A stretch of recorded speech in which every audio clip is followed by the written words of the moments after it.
Exploring the bizarre. Unveiling the unseen. Unraveling the unknown and shedding light on dark realities. Welcome to this mysterious world. Unveiling the unseen.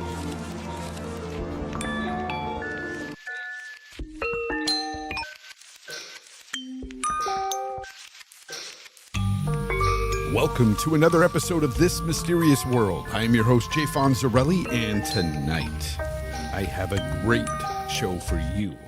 I've got weird news, your emails, and an interview with someone who, well, wants to remain anonymous. And it's for obvious reasons, and you'll get to know why when you hear his story. But that'll be much later. I want to ask you guys, how are we feeling tonight? I know the chat can answer me right away, but I hope you at home listening to this, maybe on demand or at work listening to this, wherever you may be, I hope all of you are doing well tonight. Let's go ahead and start this show with the news that I find interesting, but some may call weird. Active volcano in Antarctica spews tiny crystals of gold worth $6,000 a day. It sounds like a dream, but it's true. In Antarctica, gold rains from the sky. Tucked in among the glaciers, fiery Mount Erebus, or Erebus.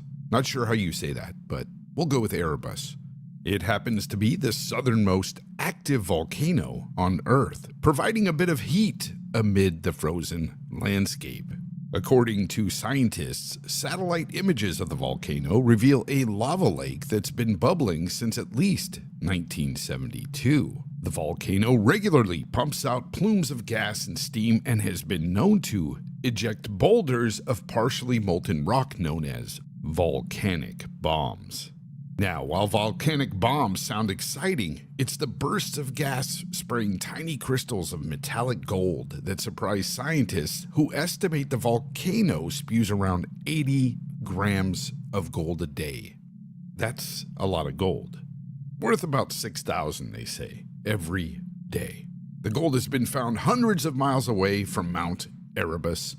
Researchers have detected traces of the gold dust in ambient air up to 621 miles away from the volcano.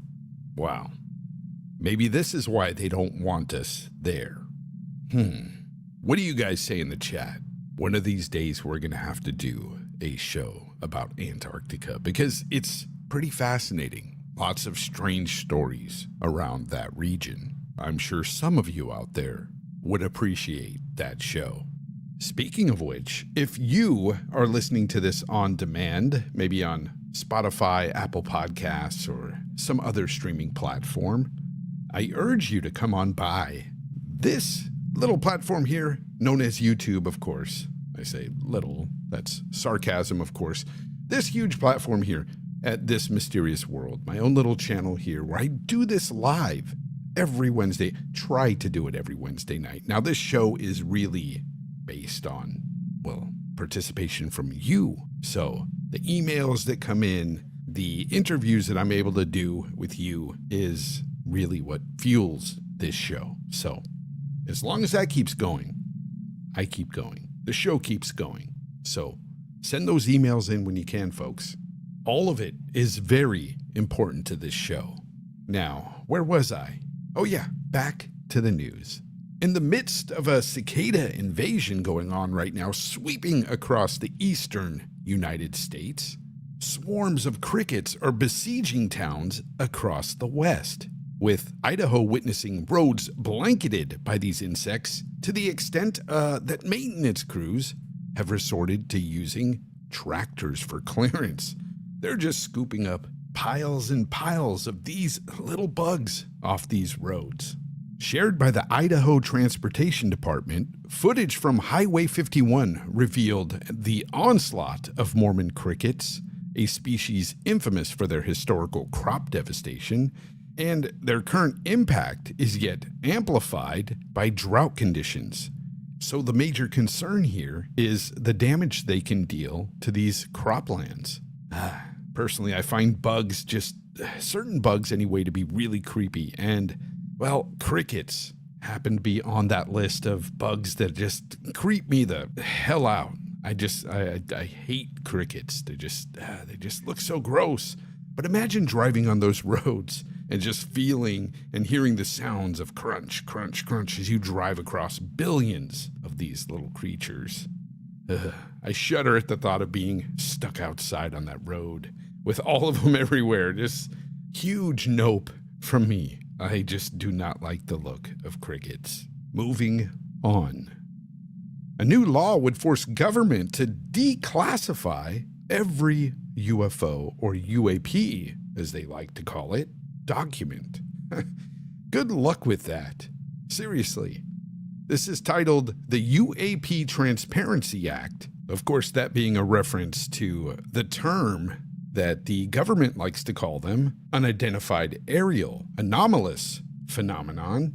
The new law, introduced by Tennessee Republican Tim Burchett, I believe that's how you say it. If I butchered it, my apologies, but Tim Burchett, that's what I'm going to call him. In any case, he introduced this new law that would be requiring the government to declassify all of these documents.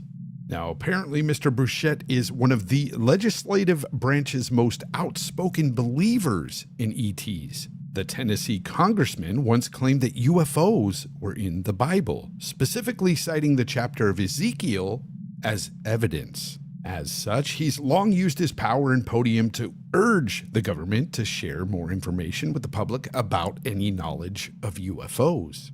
Now, this is what Mr. Burchett had to say about this bill. This bill isn't all about finding little green men or flying saucers. It's about forcing the Pentagon and federal agencies to be transparent with the American people. He goes on to say, I'm sick of hearing bureaucrats telling me these things don't exist while we've spent millions of taxpayer dollars on studying them for decades. I mean, that is a pretty good point. Why would the government spend so much money on looking into these things if they simply didn't exist? Now, Burchett goes on to say, it's simple. They spend all this time telling us they don't exist, then release the files, dagnabbit. He actually said dagnabbit. That was quoted. I don't know. He says it's that simple. I think not, Mr. Burchett. We've long heard disclosure was coming, but even with whistleblowers coming out there and talking to our government, and even the Navy showing us some evidence of these craft, our government will still refute the existence of these UFOs. Even if it's not alien, it's just they refute it all the time. So I don't know what you guys think, but I don't know if there's ever going to be a time of true disclosure coming from our government anyway. I mean, millions of people out there have had encounters, and even myself, I've seen some things. And yet, every time the government looks into it, they come back with the same thing.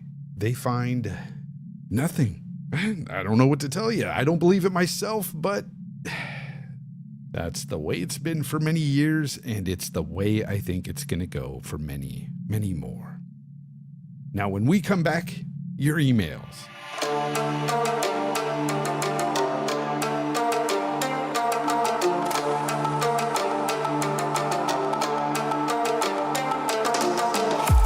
Interested in sharing your story? Reach out to Jay via email at thismysteriousworldpod@gmail.com or leave a voicemail with your short story at area code 510-747-8160. Don't forget to include your contact details for a potential interview. Now let's return to This Mysterious World.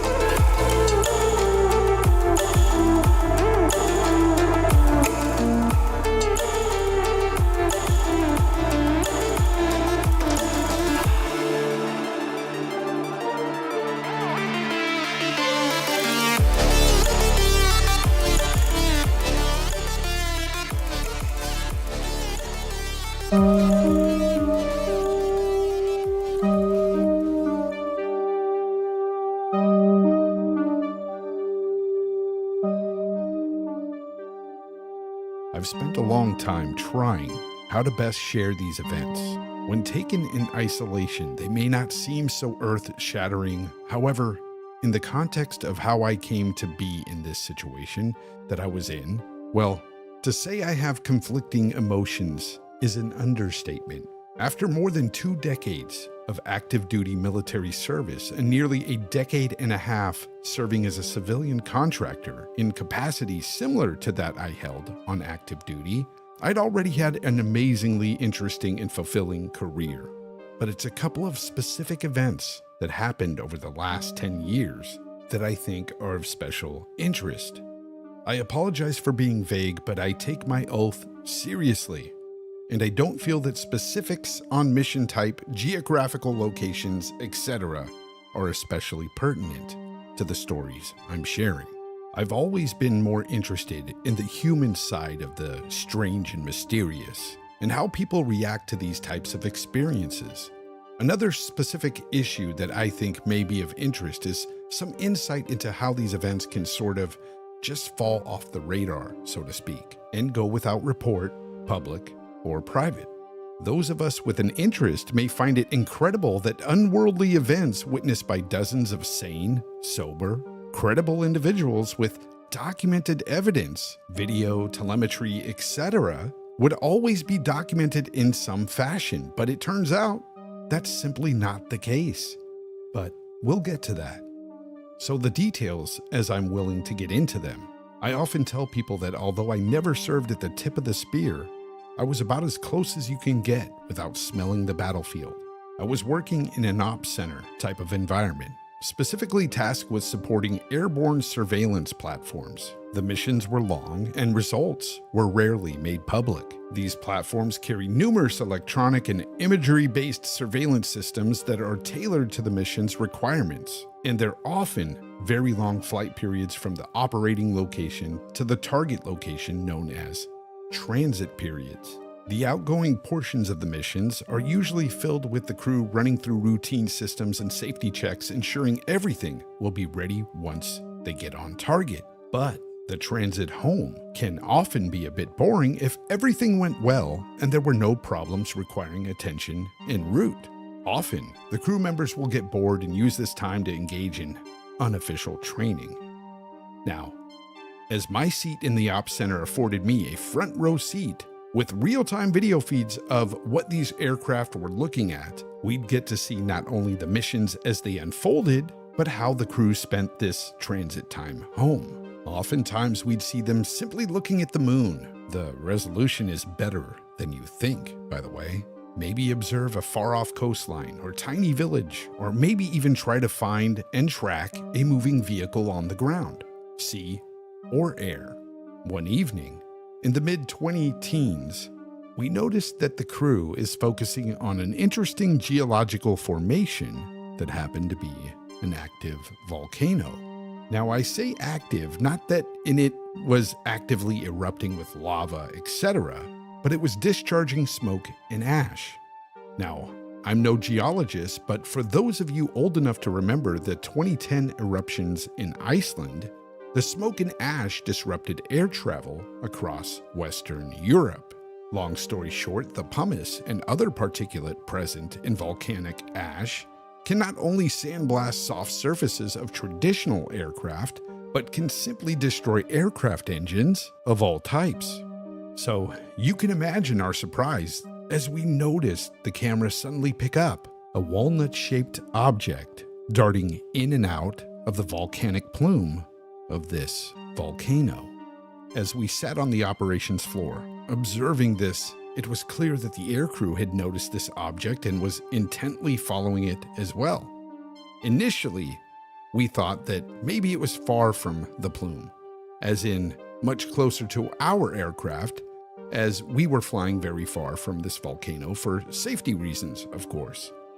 But once the camera zoomed in, you could clearly see the object was right on top of this volcano, seemingly intentionally going in and out and all around the top with no concern for the environmental conditions. We had no real sense of scale for the object, but its movements were very erratic and very quick. Now, we have radio communication available to this aircraft. It's only used by my team when we are troubleshooting critical mission systems, but everyone knows when it's keyed, everyone on this frequency, a military frequency, can hear it. Other aircraft in the area, air traffic control, etc. And the odd thing was that the aircraft crew wasn't reporting a thing. They could see it, and those of us supporting the operations center could see it. After watching this strange craft maneuver oddly for about 10 minutes or so, it suddenly took off in a straight line. The imagery systems operator attempted to follow it, but eventually it was just lost in some clouds. Within half an hour or so, our aircraft lands, and part of our job was to go debrief the crew and address any system issues that may have occurred during the flight. However, there was no way we weren't going to address what we saw in the video feed. The crew were all abuzz, and the pilot showed us how he had calculated a speed of roughly 1,500 miles per hour once the object began heading away from the terrain when it suddenly disappeared. There was simply no explanation for it. Everyone was in disbelief and found it very odd. But one of the most shocking things for people with an interest in these types of events to understand is it went no further than that. Don't get me wrong, it was the subject of hushed discussion around the unit for a couple of weeks, and even for a few years. Every once in a while, somebody would bring it up like, hey, I heard a while back some weird thing was spotted.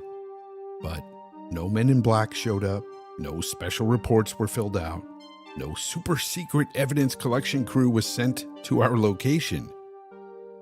Nothing. We had a mission to perform, a very important mission that we barely had the manpower to perform, so there wasn't time to get distracted by something that didn't directly fall within our operational parameters. It simply became the lore of the unit, much to my dismay. Now, fast forward a few years. The famous Tic Tac video is publicly released, the DoD starts holding press conferences, and the federal government begins promising a more open approach to these phenomenon. And then it happens again. Another mission, another strange object, another amazing video clip, and stunned crew to debrief upon landing. Only this time, there is a difference. Now the crew knows that we need to report this to the boss being understood as a euphemism for the unit commander. At this point, no longer being in uniform, I'm not always privy to the formal instructions given to our active duty members, and when I ask what they mean by reporting this to the boss, they tell me that within the last few years, they had someone, no one really knew where they were from, come down and brief the commander that if anything like this were to ever be discovered, the video needed to be forwarded to them, and then they would decide if it was worth coming down and investigating further. I didn't ask who they were, and I didn't try to figure out where we were forwarding this info to. Although I had the clearance, I didn't have what's known as the need to know, to be honest. It just felt good to know that there was at least a process in place to report this information on to higher authorities. Do I know what I saw? No, but neither did an entire squadron of top-tier military aviators and trained intelligence personnel. Now, I don't know where this ranks on a scale of 1 to 10 on encounters. I feel like I've got more questions than answers at this point, but I have to appreciate that I've had an opportunity that not many will. This email was sent to me by somebody calling themselves Roger, and along with it, contact information, a copy of his DD-214, which is military discharge paperwork, military awards, retirement certificate, you name it. He sent it. This is a legit source, the real McCoy. And when we come back, we will be talking to Roger.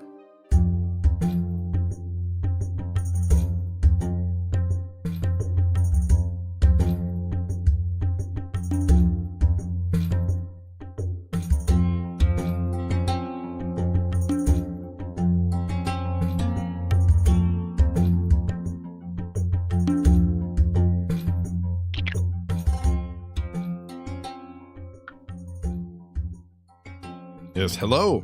Is this Roger? Hey, what's going on, Fonz? Yeah, Roger. Welcome to This Mysterious World, and thank you for that email, and thank you for, letting me call you into this show tonight. I'm very excited to talk to you and find out, exactly, I know there's a lot of information you're not willing to give, and I totally understand. But first off, I'd like to ask you, after reading that email, you explained that you had two different encounters, one in uniform, one outside of uniform, correct? Oh, correct. Okay. I gather from reading that email as well that you don't want to get into specifics of where and exactly where and how this all transpired, right? Well, yeah, so what I am willing to say is these actually happened at overseas locations. So, we fly aircraft, all over the world. And, these were, and that makes it, not that it's, would be a surprise areas we operate, but it really doesn't matter. One thing I am willing to say is the video of the second event has actually already been made public. We've all seen it, and I just don't want to elaborate any more than that. But we've seen the second one. Oh, we have. Okay. Yeah. Very, very brief. Just a couple of seconds of it has been seen within the last year or so. Can I ask you this? So with both encounters, two different objects, or did they look much the same? The problem with the second one, it was very, very quick, very quick. We did not have an opportunity to track it long enough. Like the first event, it was such a long tracking period that the pilot had time to do some mathematical calculations to estimate the speed.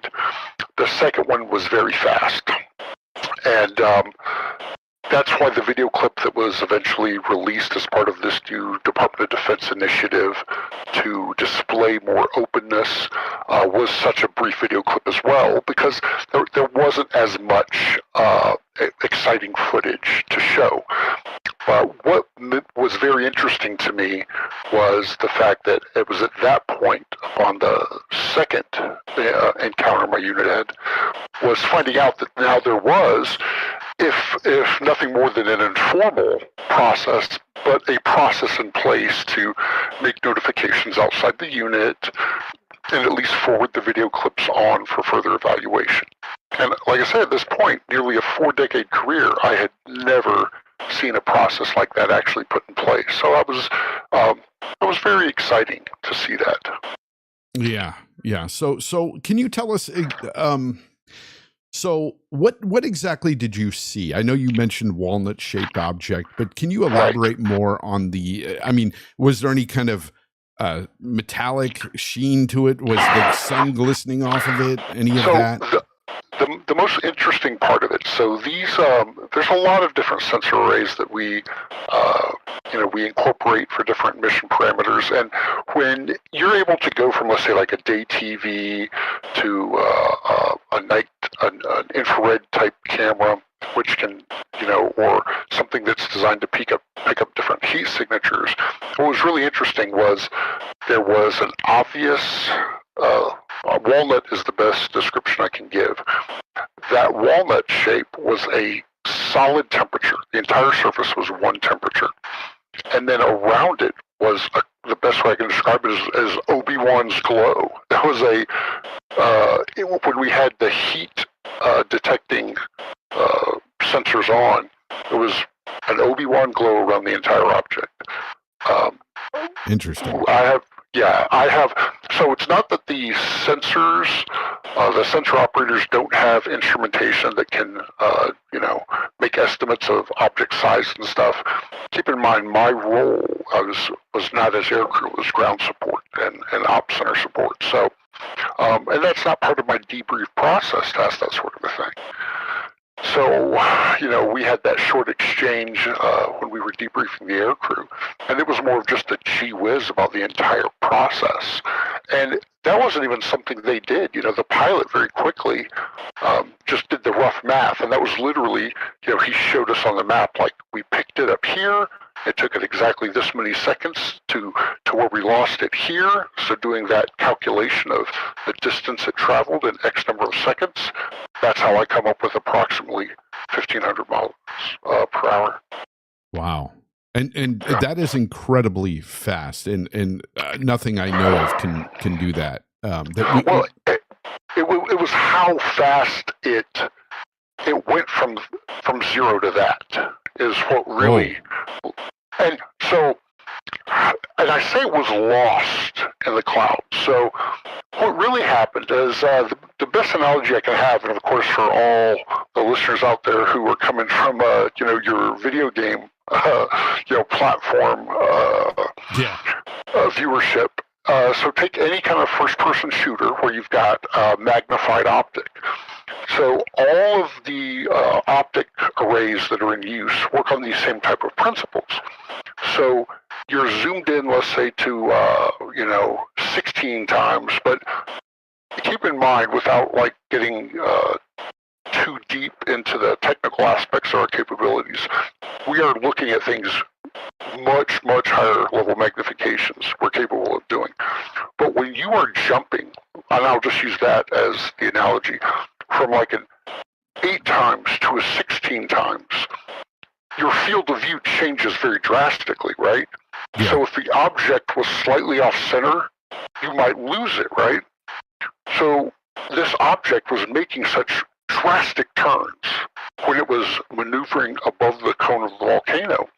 And it was kind of making these slightly jittery moves when it got into the clouds. So trying to track an object when you're super zoomed in is hard to do when it's maneuvering that way.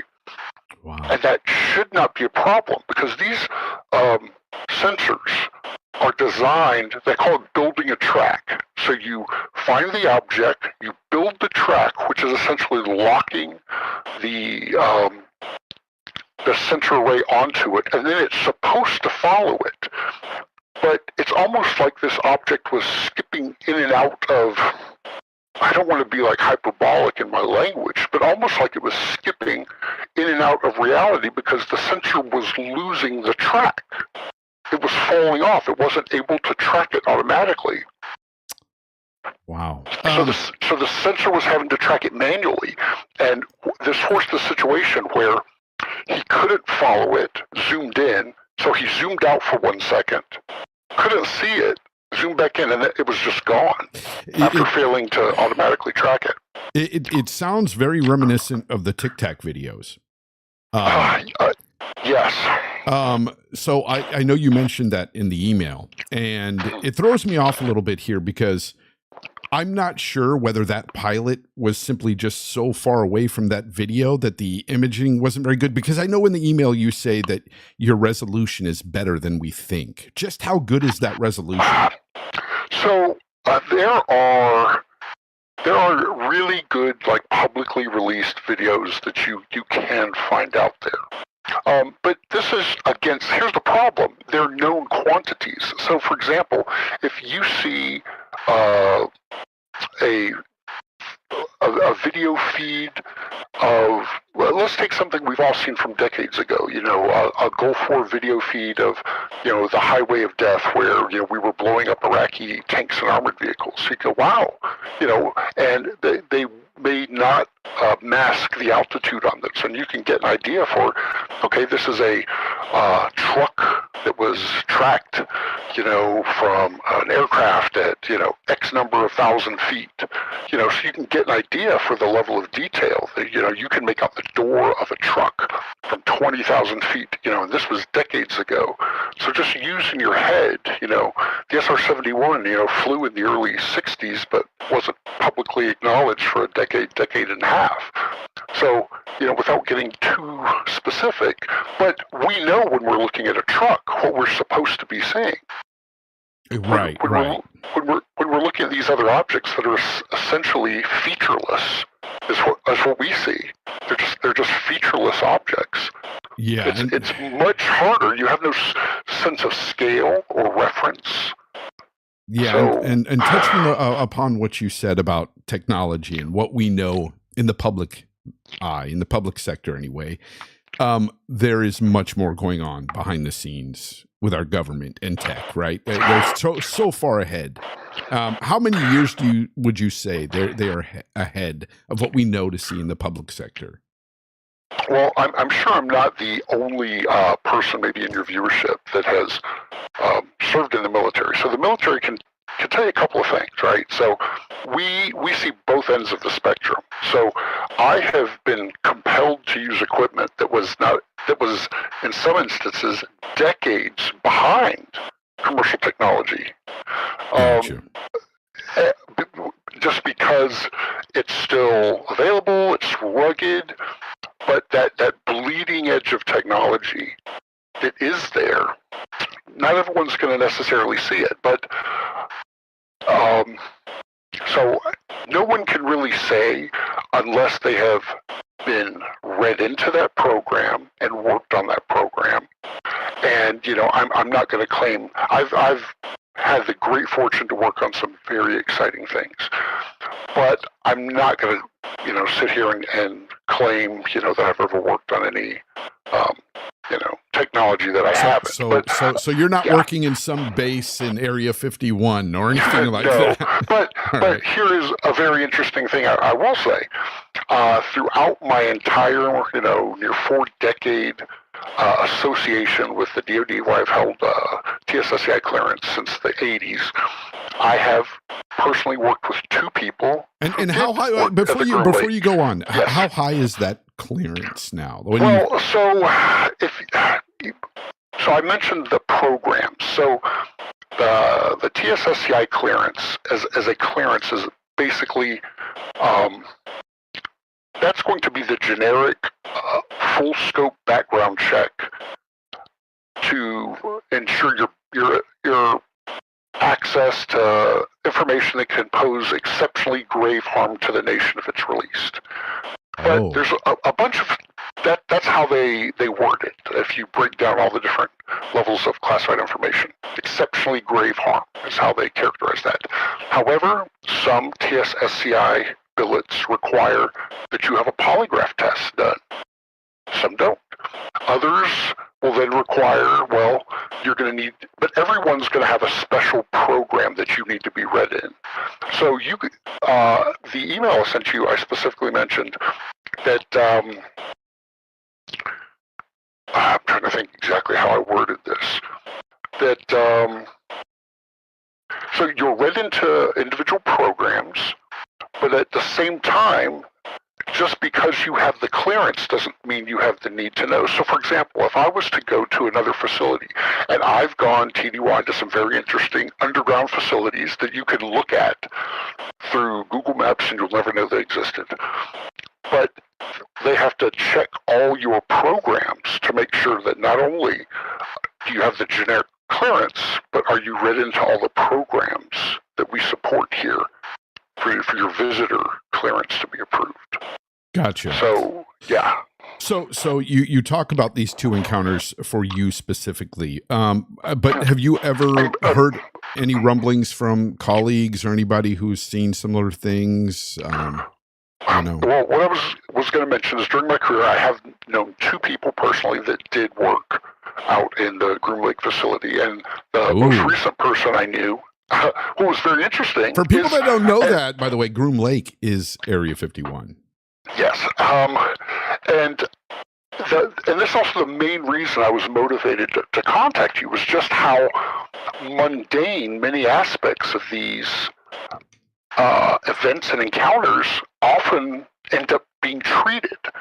So this most recent individual I worked with, his job was simply the IT recruiter for the programs there, meaning he didn't even work on any special programs. The administrivia of that facility is so large that he spent his time contacting cleared people within the Department of Defense, meaning just like a soldier who had a skill set, and not because they were especially trained, but they just had the basic MOS qualifiers and the security clearance, and he would contact them to basically pre-screen them, because it's not the technical requirements of the job, it's the stresses of working a job that's going to keep you incommunicado from your family, where you might have to be flown out and work for a week on, a week off, that kind of thing. So he would have to be vague with them and say, hey, we've got a special duty opportunity that will provide you a unique job opportunity, but the hours will, this kind of thing. Because the last thing you want to do is move someone out there, pay all that money, and then just not have them be a good fit after you've spent all that money. And it sounds so strange that would become a primary concern when you're manning these positions. But it's silly, but it is. Yeah. So in your email, you talk about how everybody saw what they saw, especially on the first occasion, and nothing was ever really reported. And I know you wanted to get to the human element of this, the human side of things, and how we deal with this sort of stuff. Is the government just not, or I would say, all you can really speak on is your particular unit, your branch. Are they not really reporting these things? Well, like I mentioned, there was no built-in mechanism for it. So I've been interested in this phenomenon since I was a kid. So I've heard, and I've even, seen books that would publish supposedly the reporting manual that exists. And I got to tell you, in my younger years, I went looking for those things. And I'm not saying that they didn't, they weren't written at some point in time and maybe proposed. I never found them published in any military manuals catalog. I never saw it. But the human and professional aspect that I was kind of talking about is you would find the individuals, like there was like 8 of us that were sitting in there for that debrief that were just like boggled. We were like, at that moment, we were like, this is crazy. Like, what do we do? Who do we tell? Then suddenly the aircraft commander's like, hey, well, we got to go debrief intel now. We got to talk about the mission. Like, the national objectives that we were sent out to fulfill. Yeah, we got to go. And then we got to get ready for the next that one. object that just went 1,500 miles an hour within a split second. We need to talk about our mission. Yeah. Right. The only way it would have come up officially is if it had been what they call a safety of flight issue.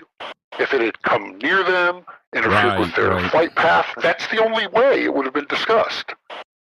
It's really interesting because I don't know how familiar you are with aircraft. I'm not too sure of your expertise there, but can you unequivocally say that you don't know of anything that can do that we have?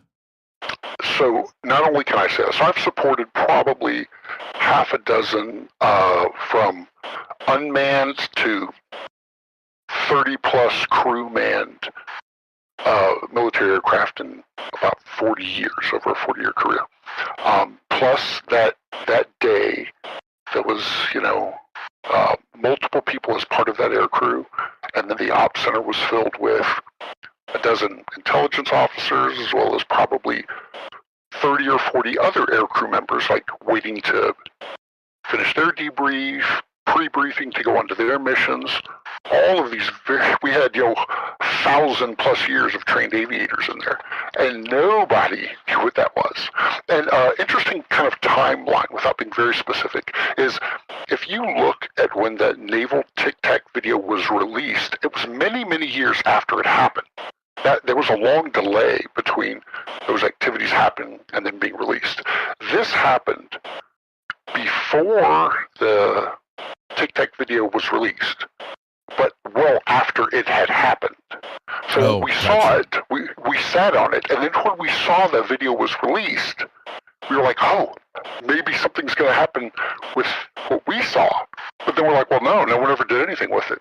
It sat on the fucking server, the imagery server, and it was never needed for a mission debrief, so it's all gone, No one needed it. So, okay, speaking of that, somebody in my chat, Mark, was asking, what is your thoughts on that Tic Tac video, by the way? I think, first of all, the pilot seemed exceedingly credible. What was interesting is he was the only one that ever commented on it, and it was after his retirement. But that type of I didn't like it as much as ours. Ours was much better because although I mentioned that not like we all know what a truck looks like. We all know how big a truck is, right? Although I kind of lamented the fact that we had no sense of reference for this, at least we could see like clouds and geographical features, something. That pilot's Tic Tac video was essentially over a sheet of glass, right? So it really made it hard for me to get an appreciation for speed, altitude adjustments. Well, also the resolution Visually. alone. I mean, visually you had... Right. Yeah. I also think that's a reason why we saw that and really didn't see a lot else. Because one of the things, and this is kind of why and I apologize, for my uhs and ums. I'm trying to pick my words carefully because our capabilities are something that we try not to speak really publicly on. And once again, a fighter aircraft isn't designed to collect imagery. It doesn't have our most sought after and highly capable imagery systems. Those are targeting systems. So Gotcha.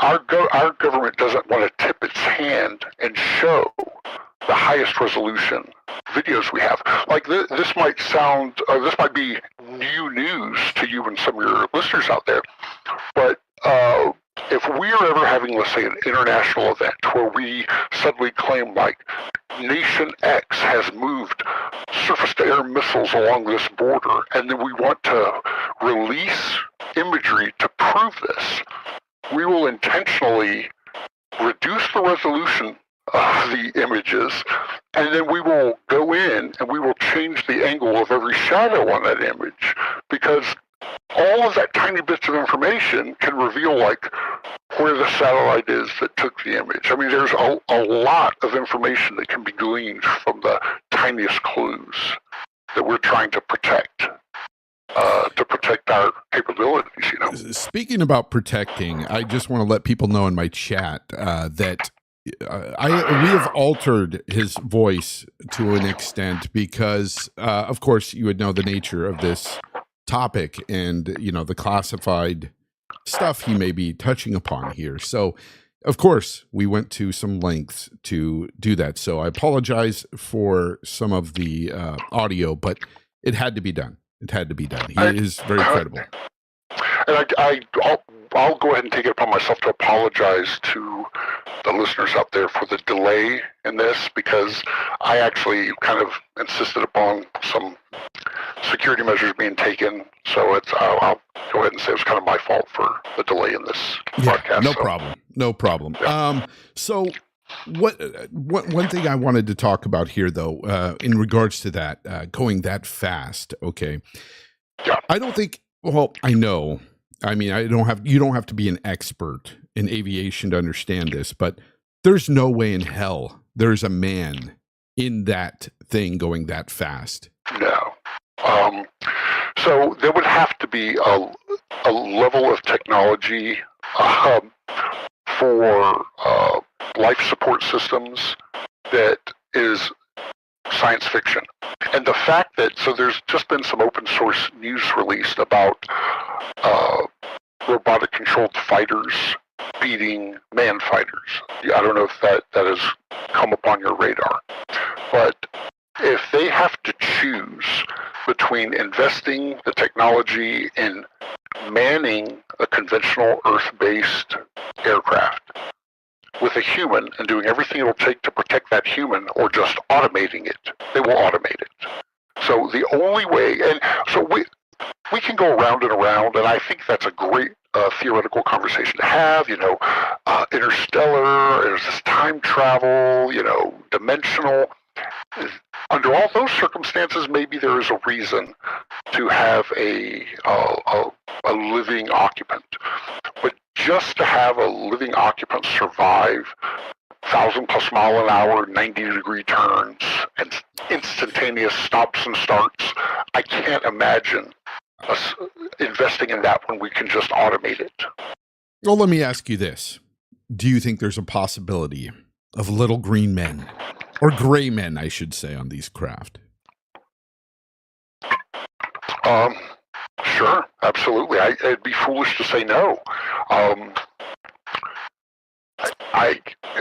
But now, when I was younger, the flying saucer traveling across space, that was just, I checked that box and moved on to like, oh, I want to see it.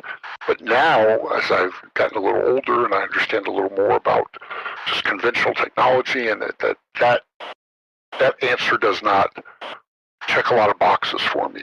The idea of something a little more fantastical when you say it out loud and hear it back in your own ears, of, interdimensional or even time travel or something like that, sounds more credible, even though it sounds crazy, Gotcha. Yeah, I mean, I've had my own encounter at one time. I was camping at the time, and I was watching for satellites, out in the middle of the forest, and you could see all the stars. So I know you can track satellites. So I looked up, and I'm looking for a satellite to point out to my wife at the time, and we looked up, and we found one. Well, we thought it was a satellite, and then it made a right angle turn and took off so fast that it just disappeared in an instant, and it freaked us both the hell out. Yeah, I noticed some of the viewers are talking about like the G forces. Like it's already known and understood what level of G forces will render a human occupant incapacitated and potentially be lethal. So, yeah, they'll pass out yeah, first. Absolutely. Yeah, for sure. And by the way, I'm talking with Roger. He's an ex-military official that's been decorated soldier that's military person that's been I could say he's been in it for decades. I'll tell you that much. I don't want to disclose any more information than that, but yeah, we're speaking with him and his encounters, and also we're discussing the human side of this stuff, and we're going to get into a bit of just why do you think it is that disclosure, we talk about disclosure all the time, and I don't know if you heard me at the beginning of the show talk about the news story with the Tennessee governor trying to push for disclosure, and we hear about it all the time. The DOD had their meetings and stuff, and we see all these credible people with incredible evidence, yet disclosure is still not a thing. And there's still people out there who don't believe that there are any UFOs. They don't believe your story. They don't believe mine. I mean, what would you say to those people first? Like, what would you say to them that don't believe in something like that?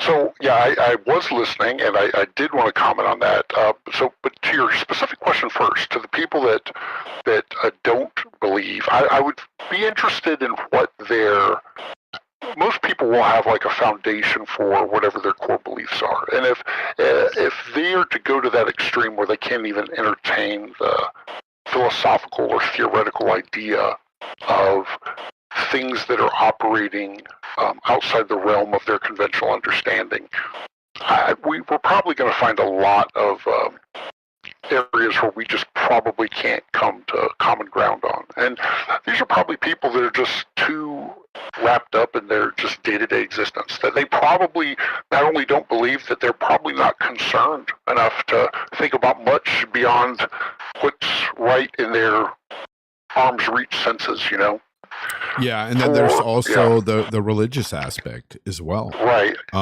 Some would refuse to believe because of some of the religious beliefs, Right, and that's I was a little reluctant to touch on that aspect, but I think that might have something to do with it. But once you open up your mind to the idea, okay, well, if I accept that there's a big universe out there, then pretty much I have to accept that at least theoretically anything's possible.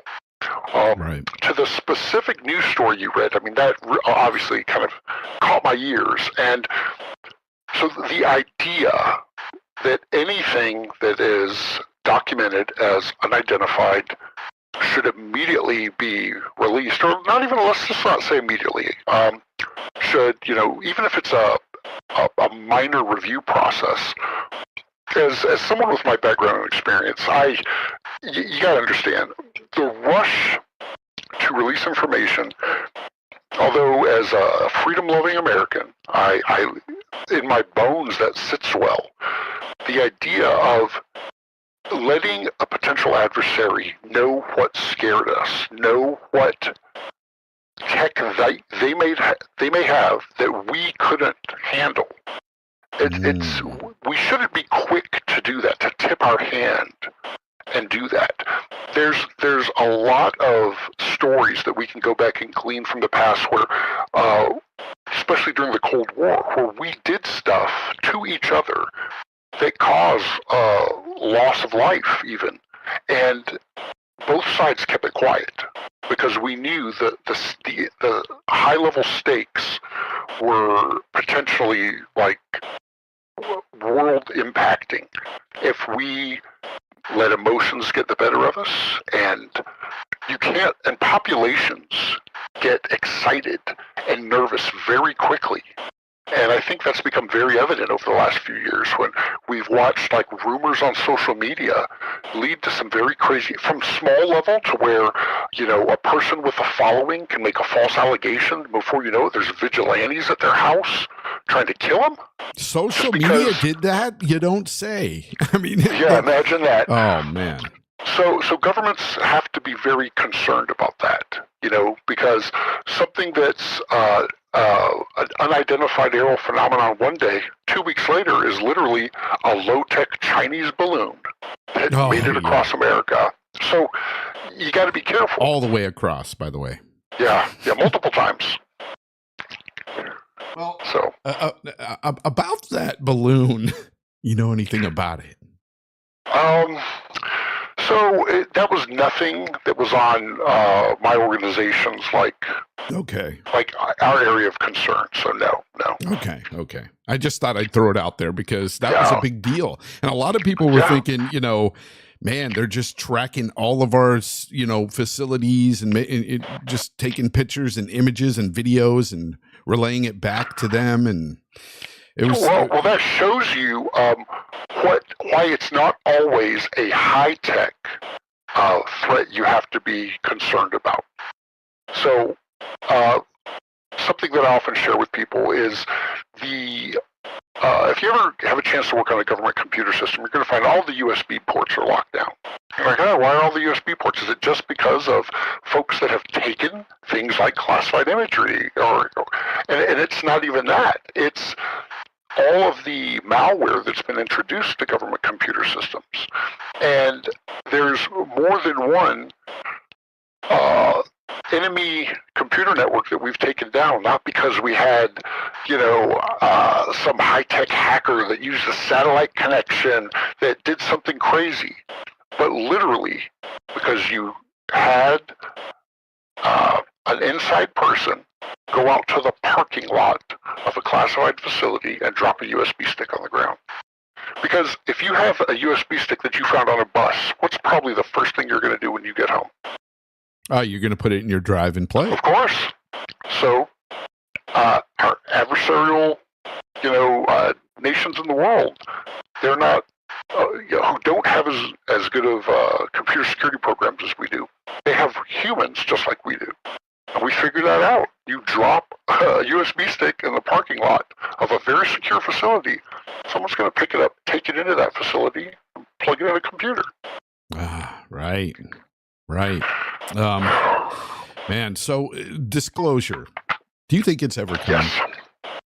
Well, so once again, being a little older guy, being interested in it a long time, so I've got a slice of history that I've been observing. So believe it or not, it's happening. We're seeing it, right? Some people will say this is just elaborate smoke and mirrors. It's and it's then a you shell got game they're playing. Project Bluebeam and all this stuff they like to talk about. Right. Yeah. So I don't know. And then what is that really going to look like? Are we ever going to see the real separation of what is our own future tech workshops working on plus our foreign technology department, which we have, that is literally just, backwards engineering foreign, Chinese and Russian technology, and then, potentially found technology. Where do these three different categories intersect, and where will they separate them? I think the truth is they're going to give as little information as they feel they have to satisfy a public that's starving for information. You got me thinking about something tonight that I've never really considered. The fact that disclosure may not be happening completely, not because they're afraid of hysteria, mass hysteria with the public, but more so with your adversaries possibly having this tech and not wanting to show your cards. That's absolutely huge. Yeah, right. That makes a lot of sense. And I've never, until you started mentioning some stuff, I never thought of that. Yeah.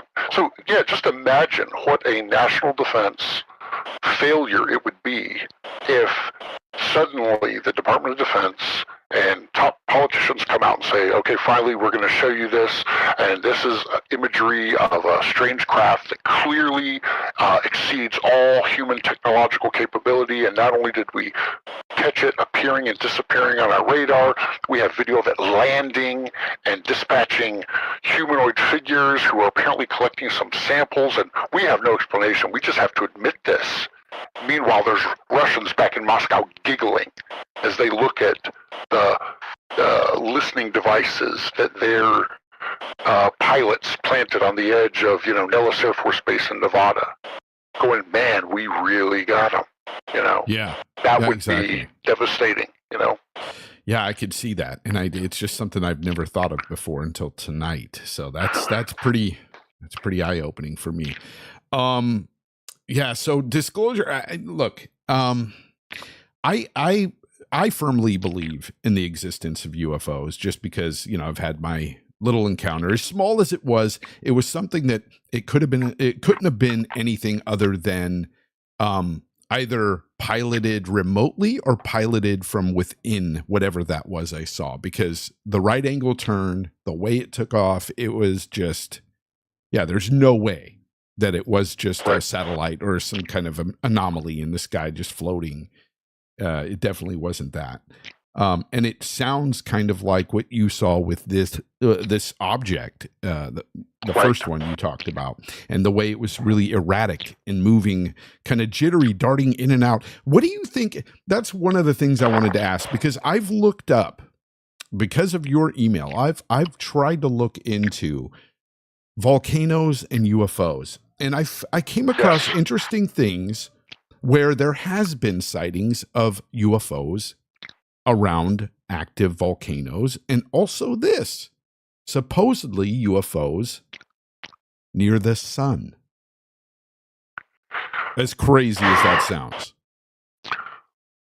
Well, the fact that the caustic nature of the pumice and the heat just generating from a terrestrial bound volcano is so damaging to our craft, yet this seemed impervious to it. Then who knows what extremes it could actually tolerate. But what would you say? What would you say this thing was doing, or what these things do? I don't know. But here's what was so strange, right? Because I have personally, on my own, just been interested in this phenomenon for decades. I had heard these stories prior. But, you hear everything from they go in and out of the ocean, and when I had heard, the checklist of 10 places you're likely to spot, a UFO, volcanoes were already on my list. So when I saw this, I'm like, oh my God, it's true. And then why? This is going up and down. And believe it, every crazy phenomenon I've ever heard of, because I have gone through the spectrum of Admiral Byrd's reporting of hollow earth, everything. And Antarctica, what could it be? I'm not so silly as to believe that. I understand that a volcano is not literally a tunnel, straight tunnels, but I I don't know. You talk about minerals being spewed. Now starting to get into Anunnaki stuff, things like that. Who knows?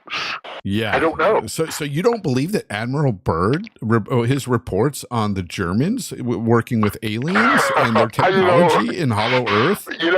He made 3 trips, to Antarctica between the late 30s and end of 45, 46 somewhere. I gotta admit, I don't know. I find the stories fascinating. Do I believe them? No, but it's fascinating. I don't know. So here's when I'm faced with these kind of stories. I find them all interesting. I read about them voraciously. But I think it was 5 guys broke into the Watergate Hotel. 5. And that couldn't be kept a secret.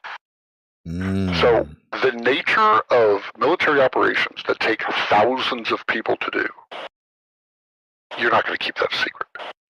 So humans, like I said, I understand humans. I observed, dozens of people see this, react from indifferent to emotionally a little concerned, but then nothing really happened with it. And then years later, saw it happen again. Most of the people had rotated out, but there still were a couple of old timers around there, and all of us who knew about the previous occurrence were very excited to see, at least something's going to happen now. Someone's going to get a message. Someone's going to come down and review it.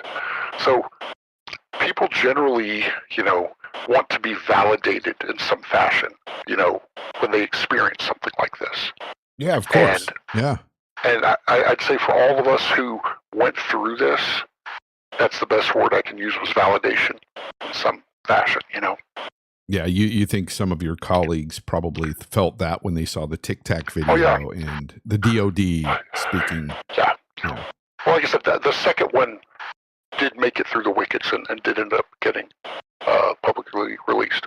Yeah, there is a guy, I forgot his name, but he's a major debunker, and he says he debunks the Tic Tac video and all this stuff. What do you say to somebody like that?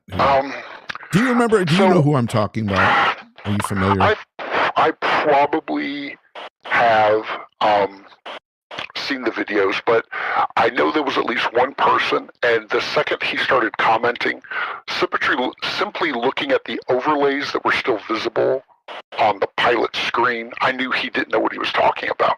He had no technical understanding of what the pilot was even looking at. So it was clear he went in with a bias. Listen, if you have a legitimate disagreement and a bit of technical knowledge to attack it from, I'm all ears. Let's have that conversation. But when it's very clear that you are just a contrarian and just want to be that naysayer, yet I know you're going to have the ability to influence that portion of society that's only peripherally going to be interested anyway. I think you're doing that part of society an injustice, Right. Yeah. So you touched on the fact that you've been, ever since you were young, you were interested in this sort of phenomenon. Any other phenomenon you've been interested in that you may have some sort of knowledge in? I don't know. I don't know. So I had a very close family member have an experience when I was very young. So it's stuck in my mind since, was I even in grade school yet? And I don't know why it has stuck with me that way. But in all my travels and with all the many, many people I've gotten to, know, I've had a few strange things. I've had people come to me with their own stories. I had a very dear friend have a very strange ghost encounter that was really weird. But I mean, my mind isn't, really in a shifting gears kind of place at this point. Right. But makes sense. Yeah, but I've been interested in all kinds of phenomenon, and but this one in particular, just the nature of the first few episodes you posted, it just had me focusing on this. But with all the basically the excitement I see people generate on this, they look at government officials or even the lowest level government workers, like your average military person, and they think these people are trying to hide information, and that's not always the case. And I just wanted to articulate a scenario where these people are doing a job, and they're doing an important job for the nation, and it often it is the case that they have these encounters and they just don't know what to do with it. There really isn't a process in place, or there wasn't. Now that's starting to change. But they looked at their leadership, who has higher level people looking at them, tell them, you've got this mission to do. And it's not really in vogue to serve anymore, so everyone's undermanned, everyone's overworked. So they just had to deal with it in silence and move on and get the job done, Yeah. I mean, I could sit here and just, say that, that this stuff, UFOs are real, and because of what I encountered, and you can say the same for what you encountered. Yeah. And also, I will also reiterate about disclosure. I think, again, now as of tonight, I'm feeling a different way about it, only because I see it from a different angle because of you. And it really kind of blew my mind that it really isn't about mass hysteria. It's not about the general public per se. But on that subject, though, wouldn't you think that, I would feel like our government is in talks with other government bodies over these things because they have encounters as well that's documented. Yeah, absolutely. So take like NATO, for example. We have these long-standing relationships with, many countries. But now that doesn't mean we share everything with them. Don't let anyone fool you. For as much as we cooperate with many of our allied partners, we collect on them just as much as they do on us. No one trusts the other people completely. Fully. Yeah. Right. And you have to be careful. There's some very famous UK-based UFO encounters that were reported in the 80s. And it's interesting to look. Rendlesham Forest? Beyond that, so that is one that I still find very mysterious. Yeah, but me too. There's another report where a person says they spotted known U.S. aircraft flying in formation with a UFO, and they drew it. Wow. Well, what they drew ended up looking remarkably like the B-2 bomber about 10 years before we released publicly that we had the B-2 bomber. So misidentification of our aircraft could still potentially be a problem as well. Yeah. So it's kind of neat when you go back and you go, that people were making a big, and I'm sure that person sincerely believed that they saw something beyond the normal. Yeah, but now anyone, Yeah, I remember that because, growing up, I would hear about, in my young adulthood, I would hear about triangle craft and all this. And then I started to see some of our military craft resemble that. And I'm like, oh, maybe that was what they saw. Right. Some testing going on. Because they do a lot of testing, and of course they're going to fly our skies. Somebody's going to see it. Right. Another thing I wanted to kind of touch on, so maybe I've illuminated a little bit some of the concerns. Well, I'm not saying our government shouldn't release information, but the rush to release needs to be kind of tempered with good judgment. So another reason why some information we might collect, we have to be careful how we release it. So if you ever look, like with the Patriot Act, many people were quick to support it. They thought it's going to protect Americans. And then we find out that, maybe we were too quick to give up our freedoms. Rights. Yeah. Our freedoms, right. So there are many, many laws in place about collecting on U.S. citizens. Meaning you're not supposed to listen to phone calls, collect electronic data. this also means other types of intelligence data. Now, in my email, I mentioned how there might be some unofficial training going on. So let's say that an imagery specialist decides on a transit where they have many hours of downtime that they're just going to use this to test their cameras, right? They're just going to zoom in on things. Well, if we're flying on a nation that, over a nation that we're trying to maintain friendship with, and, maybe it's an uneasy alliance, but then we find something crazy in an imagery feed, but it was over a nation that we promised we were not going to use surveillance assets to take imagery of, how can we publicly release that? Because now our partners are going to lose faith in us.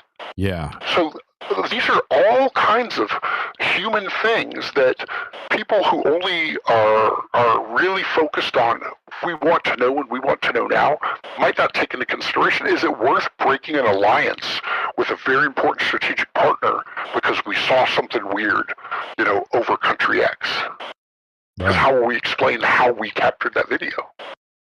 When technically we weren't supposed to be filming it in the first place. Yeah. So it gets a little more complicated. Yeah, no, I definitely see that. I mean, gosh, it's crazy. Yeah. But it's real, folks. It's nuts, but this is really happening out there. How often would you say, I mean, not for you personally, but how often would you say that this probably, happens, that our military does come into contact with these things, or, I mean, at least see these things and film these things? So once again, I'm only highlighting 2 instances for me over about a 10-year period. But when they happened, it would stir up conversation, right? Yeah. So when you'd have conversations, suddenly you'd find out, oh, no, I saw this there and I saw this there. So you figure it out. And so it's almost impossible. But what I can tell you is from the cross-section of people I came in contact with, it happened probably, I would say these people, these air crew members, I would say maybe as much as 5% of them were probably going to have some type of aerial, 5 to 10%, something they couldn't really explain, but were frustrated that they weren't going to be able to really investigate it either.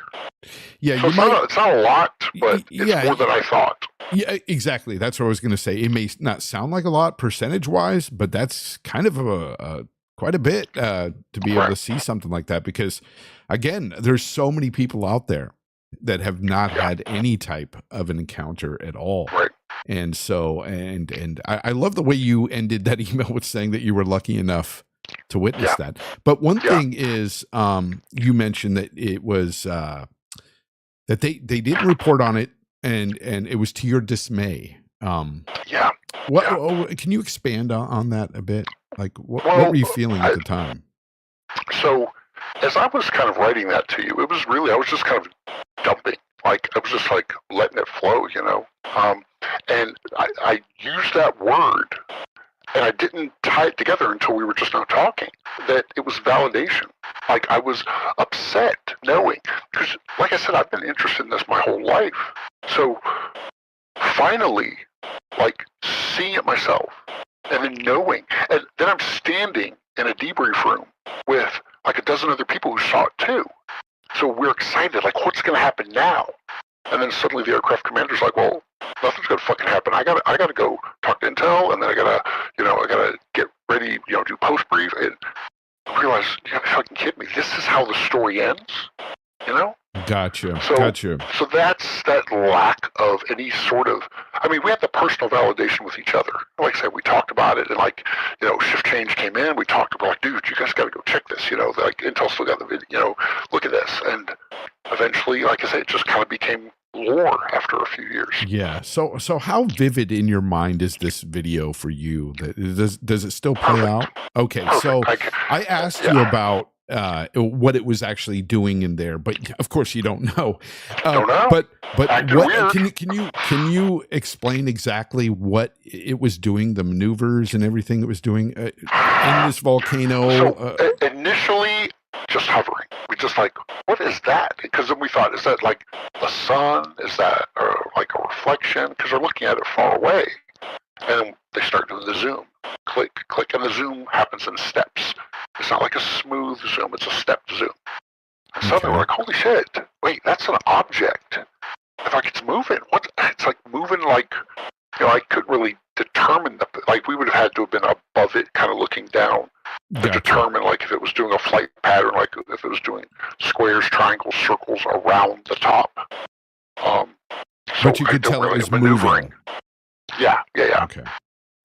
And then, like, after about 10, maybe it was even 15 minutes, it just shut off, like, in one direction, a straight line. And, like I said, the pilot was able to do that measuring, because there were known things. Like, we knew where it was, because obviously this is a known geographical feature, and we knew where we lost it. So that's how he did that kind of rough estimate of the speed. Yeah, 1,500 miles per hour. For those of you who just joined us. That's crazy. I don't know. Is there anything else you want to add tonight? I'm going to be wrapping up the show pretty soon here, nope. but the only thing I can say is I see Angry Hippie is made a comment about the Phoenix Lights being the Dragon Lady, and I can tell him definitely not. I've been in the chase car for the Dragon Lady, and Dragon Lady's U2, the U2 that we still have in service. So, yeah, definitely not that. You remember the Phoenix Lights? What's your theory on that? Well, I think the most interesting thing is how the governor, Symington was his name, he comes out and he tells everyone to calm down, and then it's not until many, many years later that he finally, quietly, reluctantly admits, well, I actually saw it too. After he makes a joke of the press conference. Yeah, so didn't he come out with an alien? Yeah. I remember. He had his press secretary in a costume. If that was truly UFOs, that was one of the biggest encounters I think that so many people saw at one time. Well, one thing very unique about that thing that I will give you to think about is I think it was a National Guard unit in Arizona went very far out of their way to try and convince people that it was, I think, an A-10 unit that was dropping flares. Yeah. That they absolutely knew that wasn't possible. So something was going on that made them look very hard for an excuse that involved a military unit. So you're saying it couldn't have been flares? Absolutely not. They knew that. A military organization is not going to make a mistake about military technology. Like when the original Roswell story, when no matter what you might think about what ended up with whatever they found, if the intelligence officer in charge of the intelligence squadron for that base misidentifies a weather balloon, right? So that's what the debunkers say. That horrendously, they would be drummed out of the service. There's no way they would go on to have a successful career and retire. They just embarrassed the Army Air Corps, the Department of Defense, by misidentifying a weather balloon for a flying alien aircraft. That's ridiculous. So I don't know what the answer is there, but that's not the answer. And as I pointed out earlier, I mean, when I was reading that story on the Tennessee governor, he was talking about how we spend so much money in looking into these things, these different government programs that we've all heard about. What would the point be if they weren't real? That's what I ask. So I would have to figure out exactly which programs he's referring to, right? And then, once again, defer back to the previous statements I made about where do you separate a national defense concern from a pure, mysterious aerial phenomenon concern. Because it takes a long time before you can make that decision on, are we sure this isn't foreign technology that we need to be concerned about from an adversary? That's a big deal. Yeah. Yeah, I just have to say that the term unidentified aerial phenomena, I hate it. Yeah. I hate it. I've always been, grew up saying UFO. Has the government always called it UAPs? No. Yeah, I mean, if you look back, that was a recent change from UFO, probably within the last 10 or 15 years. That's something what like I was that. wondering. I don't know. Yeah. It's strange. No, It's strange. no. I don't know why they changed it. I don't. Well, what you'll find is that the government bureaucrats are fond of making changes. Someone's only going to be in a certain position for a short amount of time. Right. So if they make a change, they can put their stamp on it and get credit for something. So by way of a quick example, I worked with someone who was in charge of all the performance reviews, and he was laughing, saying, "Hey, 2 years ago, I had a guy. His top statement on his performance review was implemented fantastic recycling program for the unit." And that's how he got his promotion that year. The next year, his top statement was eliminated wasteful recycling program.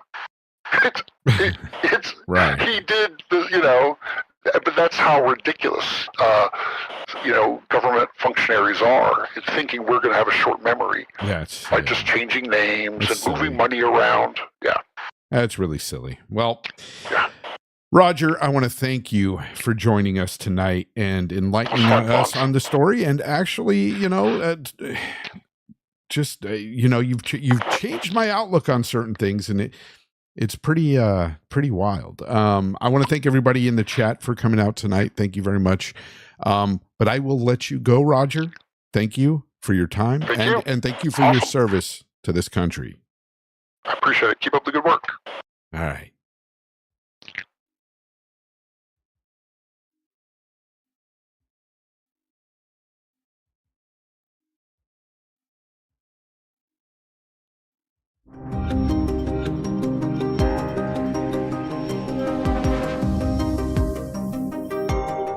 What'd you guys think? Roger, do you believe him? I do. I believe him. I believe his stories. Again, I've got his credentials here, copies of his DDT or 214. That's his discharge paperwork. Got some other military awards and everything right here, copies. I will not disclose that information, of course, but he's legit. And I believe the stories. I think that, UFOs are out there, people. I know some people laugh at me for talking about it from time to time, but I know what I saw. And Roger knows what he saw. And people like him is the reason why. I totally believe in this phenomenon. I want to thank everybody for coming out tonight and everybody for listening to this on demand. I appreciate each and every one of you. And until next time, stay out of the shadows.